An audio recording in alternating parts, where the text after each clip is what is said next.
SUVs aren't really designed for extreme off-roading, but if you should find yourself off-road or you want to go off-road, it's really important to know what your car can do and how you use it. Let's have a look. Now, before you go off-road, there's a few things you need to think about. First of all is the weather conditions and the tyres that you've got, and the kind of area that you're going to go into. Is it really remote? Is it not? You might want to let people know that you're going out, especially if you're going by yourself. Okay, so we're going to engage all-wheel drive lock. Before we head off, we're going to engage our downhill brake assist, or downhill brake control. Engage first gear manual. We're not going to be going very quick on this off-road course, so we drive as slow as possible and as fast as necessary. We move across into first gear. Handbrake off, and we're heading off onto the course. And as I come up to this, the brow of this crest, I can see that the road is dropping away from me. I don't know what's beyond there, and had I not driven this course before, I would be actually walking it on foot to double check what we've got. As we come in here, we can feel the car shifting on the road, and in actual fact what happens is we drop into a hole there and it lifts the rear wheel by about a metre, and that's called a cross axle event. Again, driving across here, going through some elephant footprints, so just gently letting the car roll through them, always remembering that what the front of the car goes through, the back of the car has to go through as well.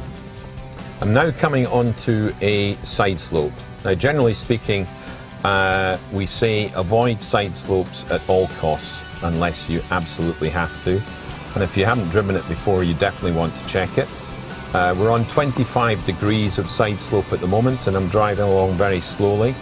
You have to be aware of what's on the top and what's on the bottom. Stones on the top may lift the car over its side slope capability. Holes on the bottom could do the same thing. And at this point we're transitioning into another cross axle event. So I'm just applying the throttle very gently to get the brake traction control to pull us through. And then we're up onto a 30-degree side slope. So now you can see we're at even more of an angle, and the greater the angle you go at, the more careful you have to be, especially thinking about how the vehicle is loaded. You want to keep a low center of gravity, and you want to ensure that things like your tire pressures are all correct. You would do that anyway at the beginning of your off-road trip ideally.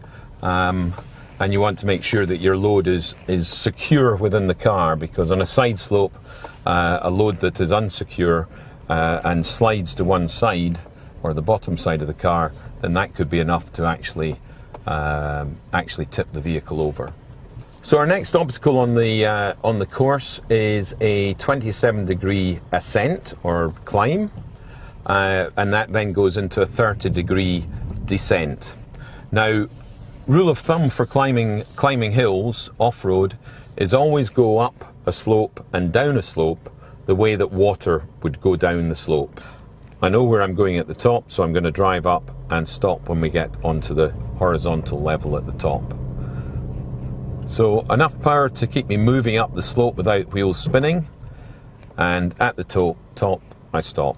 And at this point I'm just going to come completely off the brake and allow the vehicle to move forward, and the downhill brake control function to engage and bring me slow the speed of descent down. So here we go, off the brake, watching where I'm going, and very quickly that we hit 7 kilometers an hour, and the braking effect comes into play, and that brings us nice and smoothly down to the bottom of the slope.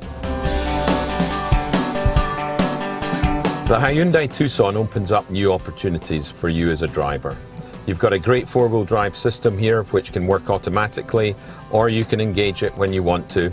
And this gives you the ability to go into areas that you wouldn't be able to go into with an ordinary road car, thereby being able to discover fantastic areas of your own country, of your own countryside, or other places in the world.